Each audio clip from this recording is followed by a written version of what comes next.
baseline.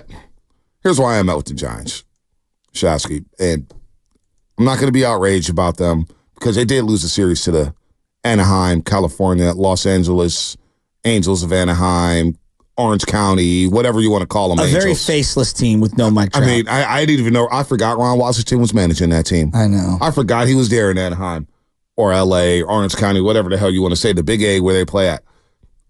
They lose a series to the Angels. You go 3-3 in this homestand. Now you're in Wrigley Field to take on the Cubs. You're 2 games under 500. They're a definition of a 500 team that I can't take seriously. Kyle Harrison's down on IL because he twisted an ankle lifting weights. I have no idea how he did that. You're running out of pitchers. You're running the opener. Bivens, who I had no idea was on a roster, gets called up. He played. What a story for him. Good opportunity for him on Father's Day, and he makes the most of it. But I come in this morning when I hear the Giants highlights and they win a game against the Angels, Shasky. It's a team I just can't take seriously. I just can't take them seriously.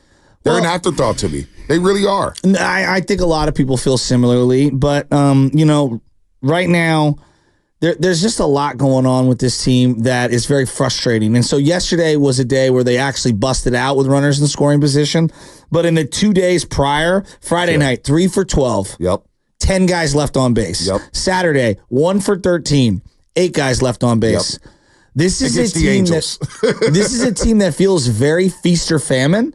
But more than anything, what frustrates me is that I thought with Bob Melvin we would see more of an emphasis of the fundamentals, meaning the small ball stuff. And there was a point where they had first and third with no outs yesterday, and they didn't score a run. This was early in the game. Yeah, and early. You could feel the broadcasters getting frustrated with these at-bats. You could feel them. They had 3 consecutive outs, and no one could score on that play. Brett Wisely getting thrown out at home by basically going. It was just this team, when it comes to small ball execution, which still plays. I don't care what anyone says. You're going to go watch the playoffs at some point. The really good teams, you get a runner on third with less than 2 outs, they're going to hit a ground ball to the right side, or they're going to hit a sac fly. They're just going to put the ball in play. They're going to shorten up, they're going to get wide, and they're going to get the ball to go to a spot on the diamond to allow someone to advance and score in those situations. And until this team can field the ball better, starting pitching is better, and do the little things offensively with runners in scoring position, I'm kind of with you, B. It's going to be very difficult to take them that serious. Now, I know the wild card is still in play. Everyone's still playing. Have you seen the Mets? The Mets are on a little run right now, right? Well, am I wrong? This is why when people say, third wild card, this is why I hate the third wild card, because it gives mediocre teams like the Giants a chance to think that they can do some things, right? Now, maybe they do make the playoffs. Maybe they do. I don't know. But you look at the Mets, and people were laughing. They're a game and a half back in the third wild card spot. I mean, everybody, with the exception of Colorado and Miami, are in the playoff race. The Mets, the Cubs, the Pirates, the Reds. The Reds and Pirates are not even trying to win. They're not even trying to win. They're just trying to develop, and they find themselves in a race. The Nationals, who aren't trying to really win, are now tied for the third wild card spot. You got the Padres, who are a game under 500. Look, I don't know who's going to be buying. I don't know who's going to be selling. But when I look at the Giants, and I don't even know if it's all on Bob Melvin, for crying out loud. This is Farhan's baby. As far as I know, listen, in 2021, we gave all the credit to Farhan Zaidi for winning 107 games. And I thought, boy, you can't give Kapler no love? He was NL Manager of the Year. Cap gets no love? Okay, fine. You don't want to give Cap love? Fine. So you fire him. You move on from him a couple years later. To me, this is Farhan's baby. And this is his roster construction. So when people get mad online about what's going on with the Giants and, you guys need to put more pressure on, listen, man, they are who they are. We saw them against the Yankees. We saw them against the Phillies. We saw them against the Dodgers. This is who they are. So there's no point in screaming and yelling. You want to look at some bright spots? Sure. Elliot Ramos is a bright spot. He's playing excellent baseball. Jorge Soler maybe coming out of his shell. We'll see. Matt Chapman, But other than that, to me, they're an afterthought. Well, I'd like to stop on Ramos for just a second. I actually think it's been excellent, and I've been waiting for the other shoe to drop. This just might be who he is. I mean, he might just have turned it around. Now, 35 games does not make you a major leaguer that is a 300 hitter who is an impact bat at the top of a lineup. That's not what I'm here to say. What I'm here to say is that I think he is a big leaguer. I don't know if he's a big leaguer who bats 300, but I believe he is a big leaguer. Whatever has happened from a year and a half ago, 2 years ago, where he didn't really have a defining trait, that's not the case now. His defining trait is he barrels the ball up, and although he does strike out from time to time, I think he has unbelievable plate discipline. On a team with a lot of guys who don't have great plate discipline, I actually think that Ramos does. He's a much better defender than I've given him credit for, and for me, it's the clutch factor. So I look at right now, if you're just going up, most hits on the team. He's 5th on the team in hits, and he's played way less than half the games. Yeah. All right? He's number 2, tied for number 2 in RBIs right now. This is a team that desperately needs someone who can come in and get hits with runners in scoring position and drive in runs. Oh, and he's got 6 home runs in just the 35 games. So you're projecting this and you're saying, is this a guy, if I give him 500 at-bats, 550 at-bats, could he be a 25 home run a year guy? I don't know. But I definitely want to see it. So, you're going to see it. I mean, on the list of all the issues that the Giants have, there is a giant bright spot with Elliot Ramos, and I've been blown away at what I've seen from the guy. Well, so far so good for him. But again, I was texting with somebody. Who was I? I forgot who I was texting with. But I just need to see it for the season before I get all going. That's a fair point. It's a fair point. I'm happy for the young man, but I need to see it through September. Look, 8 home runs on the season. He's got 6 in the month of June. In the month of June, he's batting 386. That's unbelievable, right? I mean, he has been carrying this offense, but he's going to need help from others. He's going to need as bright of a spot that is, and it's a feel-good story with Elliot Ramos. It is. Who's 24 years old. He'll turn 25 in September. And you hope that he's one of the youngsters who does pop for this team moving forward. You got to find some pillars. I'm trying to find some pillars here to move into the future with the San Francisco Giants. I know Logan Webb is a pillar. Can Elliot Ramos be a pillar? Patrick Bailey, maybe he's a pillar, no doubt. He's coming around. But other than that, that's 2 guys on a 25-man roster that I'm saying right now that are pillars to this organization. Is Kyle Harrison a pillar? Is he a guy that's going to move into the future and blow people away and be part of this rotation? I don't know. Well, the Kyle Harrison thing is interesting. Like, out of nowhere, he's lifting the day before his start, look, these guys all have different routines. I know Sam Lubman did an interview with him where he kind of broke down what his regimen is throughout the week. So do injuries happen in the weight room? Obviously, they do. But I'm not going to lie to you, B. And I'm not saying that anything nefarious is happening, but I am a little skeptical on the severity of the injury, because this is already a guy that they've been telling me very loudly that they're going to try to taper off his innings.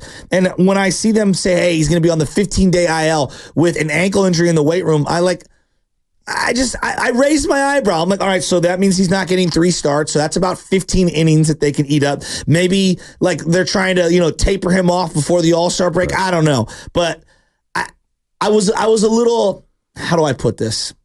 I didn't take it at face value. Skeptical? You're skeptical about the injury? And that might be reckless on my behalf, and that might be me, trying to find an issue where there isn't. But, you can't tell me for weeks on end that they're going to find a way to stopgap this guy's innings logged and then all of a sudden have an injury in the weight room the day before a start. To me, it's a little random. Well, whether it's legit or not, I'm not going to question that. I'm going to take it for what they said. I'm going to take them at their word until I hear otherwise. But here's the problem. But whether you believe the injury is legit or not, the problem is that's now another starter out of the rotation. So now I have Logan Webb, Jordan Hicks, Keaton Wynn, who pitched fairly decent Saturday. It wasn't bad. It was a bounce back for him. But again, I'm looking at the Angels. This is one of the worst teams in baseball. Okay, so how much stock can I put to a Keaton Wynn start against the Angels? Well, he needed a good start. He didn't feel good start no matter what. I feel that, but it's the Angels. So I'm going to keep it real here. It's the Angels. You lost this series to the Angels at home. The Angels. Think about that. You lost to the Angels at home after a day off. Dude. 2 out of 3. So Keaton Wynn having a solid start, great. That's awesome. But it was also against the Angels. So, Larry, you hit a big jack yesterday. Felt good. But it's against the Angels. You know what I mean? So now you're one less starter here. So now you have Jordan Hicks, who's giving you 5 innings. Logan Webb. Who the hell? When's Blake Snell coming back? When's he back? I haven't heard much. Heard nothing about him. Well, but So now you're one less arm. Now you got to use the bullpen even more. That's not a ton to feel good about with the Giants. I'm gonna keep it a buck. No, I think a lot of people agree with you, especially when you lost the series to the Angels. I know, but again, you're not getting any hits with runners in scoring position in the first 2 days. Ramos with a big home run Friday night, but like you were down big, that felt like a hollow comeback. Six runs in the eighth inning, great. You kept me up for another inning. Here, let me give you a couple. So I gave you Ramos, and you referenced Ramos. New York Kitty, they stink. Let's just be real. What about Brett Wisely? He's fit fine. 23 games. He's got 21 hits, 67 RBIs. I'm fine with Wisely. 67 at-bats, excuse me. Only 15 Ks. I think Brett Wisely has been like, wow, I'm kind of surprised. I think he could be a middle infield guy. At minimum, he's a utility guy. At most, maybe he ends up being a starter for a couple of years. Maybe. Here's another one. Look, I'll admit, this guy triggers me, okay? And I have to give credit where credit is due. He returned on June 5th. That's Austin Slater. He's 9 for 22 since returning. 5 hits in all of May and June. He's already got 9 in less than 11 days. It's solid. This is what we're hanging our hats on. I know. This is what we're hanging our hats on. I'm trying to find the optimism. No, not the hell with the optimism. You know what? The hell with that. Matt Higgin a few weeks ago, we were coming out the Yankee series, and he was saying, hey, do you guys think you were over the top that Monday after watching Judge hit 3 bombs and Soto hit the 2 bombs on a Sunday afternoon? He goes, I don't think it was over the top. I want you guys to be you. Be you with it. Because you know what? We have treated this team with kid gloves this year because we've been so worried about the reaction or the blowback of what fans say about what we're saying about this team. Let's just keep it real. Let's just keep it real for once, man. That's what I'm doing. I'm going to do me from here on out, and I don't care whatever team it is. I watched that damn series, and I'm telling myself, I'm wasting my damn time watching this team. I'm wasting my time. I could have been out and about. The sun was out. It was a little windy, sure. This team lost 2 or 3 to the damn Angels. I know. And I'm supposed to sit here and talk about bright spots? You lost 2 or 3 to the Angels. Angels. And now we got Logan Webb, Jordan Hicks, and Keaton Wynn. You're back to last year when it comes to the starting pitching. And now you're using this bullpen left and right. Gosh, I'm seeing Eric Miller so damn much. I'm seeing John Jelly so damn much. Randy Rodriguez, damn, he already hit a rookie wall. Looked good a couple weeks ago. Next thing you know, he's getting rocked left and right. This team, this construction of the roster. And then when it comes to, at the deadline, if you're in it, you're going to buy. Everybody's buying. The Mets are going to be buying. Well, all of baseball is mediocre. It feels like outside of 4 teams, Let me we got to bring this up. Look, everybody, we spent a month. He goes out the month of May. He's batting .324. He gets hurt. Since coming back, he's 4 for 41. Who, Michael Conforto? Batting .098.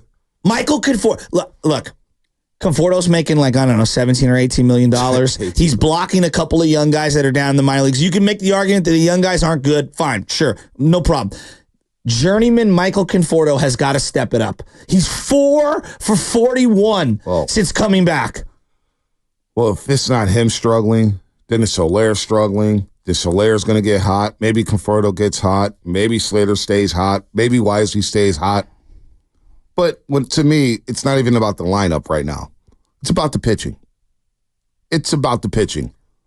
This pitching staff is supposed to be one of the best in the National League. It really was. We talk about Snell, Webb at the top. Yeah, I thought Logan, Kyle Harrison. Oh, man, this hotshot rookie is going to be blowing people away. He ain't blowing nobody away. Now he's got a rolled ankle, right? Now he's on the IL. So we won't see him for a week or 2.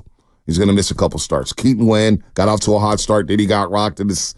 Keaton Wynn, maybe a 5-starter at best. And now, again, you're in the same situation as you were a season ago. So what's changed?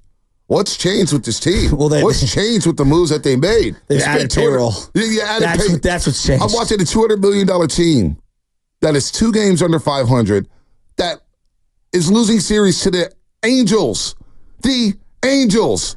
And I'm supposed to come in here on a Monday and feel good about a win yesterday? I don't give a damn about that win. You better have won the game. You better. Matter of fact, I'll admit this on the airways. I'll admit this as a Giants fan. I was actually pulling for a sweep. I was pulling for the Angels to sweep. Because maybe somebody will throw another spread or flip a Gatorade bucket. I don't know. It would have been more intriguing to talk about then, oh, man, they salvaged the game. And, Brett Weiss is playing well, and Elliot Ramos is playing well. Like, come on, what are we doing to ourselves? What are we doing? I do want to have a Camilo Doval discussion at some point, because seeing him, look, like Sam was triggered that he came into the game in a blowout situation. But I'm like, dude, he hasn't pitched in like 4 or 5 days. I mean, I get trying to use him. Like, I know we want to blame Bob Melvin. Like, how about you go out there and get 3 outs? Okay, it's a non-safe situation. Get some work in. And then I have no problem with you showing emotion. I don't have a problem with you. Here's where I have a problem. You can't be throwing buckets and it ricochets and hurts somebody in the dugout. Like, no, that's childish. Like, I have no problem with you showing emotion, being frustrated. You wanna break something in the locker room or whatever and go and let when no one's in there? Fine, go in there, whatever. When you're throwing things around, it will ricochet and it can hurt someone. And on a team that just lost a starting pitcher in the weight room, somehow randomly, maybe you shouldn't be throwing Gatorade buckets. Well, I don't mind a Gatorade bucket being thrown. Honestly, I like that. Well, Camilo, I'm telling you right now, if there's anyone's stock that I'm selling right now, it's Camilo Doval. Well, the only person he should be mad at is himself. Well, he's slow as hell on the pitch clock. He can't throw strikes. He has no second pitch. He shouldn't have been in the game. He shouldn't have been in the game. He shouldn't have been in there. But he might not pitch on a team like this. Well, if he can't go in there, you know what? Up a zillion runs and get 3 outs, that's on him. Somebody takes Camilo Doval on our hands, they'll fix him. And then we'll be saying, damn, we had Doval. And we got rid of him. Who else are you gonna rely on in the 9th inning to close the game on the team? You want to go to the Rogers brothers? You want to go through that again? Well, right you now, want to go to Randy Rodriguez? You sure you want to do that? If we're being realistic, you want to go Sean Jelly? Look. I don't love the Rogers brothers. What other options do we have? I don't love the Rogers brothers in the 9th, but I think we're being a little ridiculous. The Rogers has outpitched Camilo in the last 2 months. I don't think it's even close.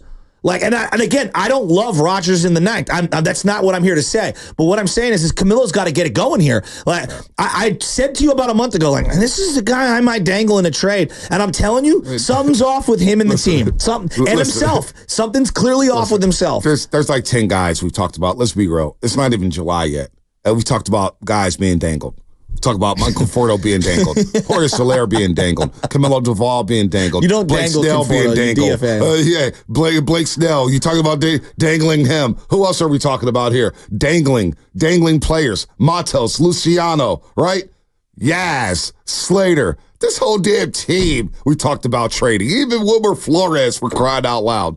Tyrell Estrada, who's God, good Lord. This is what we're talking about. You know what? The Giants keep losing series to the Angels, and we'll stop talking about you sooner rather than later, because you know why? The U.S. Open was great. All right? You got Caitlin Clark, Angel Reese. And Caitlin Clark, Angel Reese. It's more interesting, and I don't even like getting into this stuff, but it's probably more interesting talking about Klay Thompson unfollowing the Warriors on Instagram and Twitter than it is about this damn baseball team losing a series to the Angels. You know what? You want Giants fans to grow up and start going to the yard? And I know they had a sellout on Father's Day. Yeah. They always draw good crowds on Father's Day. They've been doing that since Candlestick Park. So woohoo, you drew 40,000. Great. Awesome. Damn it, you lost the series to the Angels, and you look so lackluster when you're trying to stack wins. And I'm supposed to sit here and say, Giants baseball, summertime, let's go. Pin it right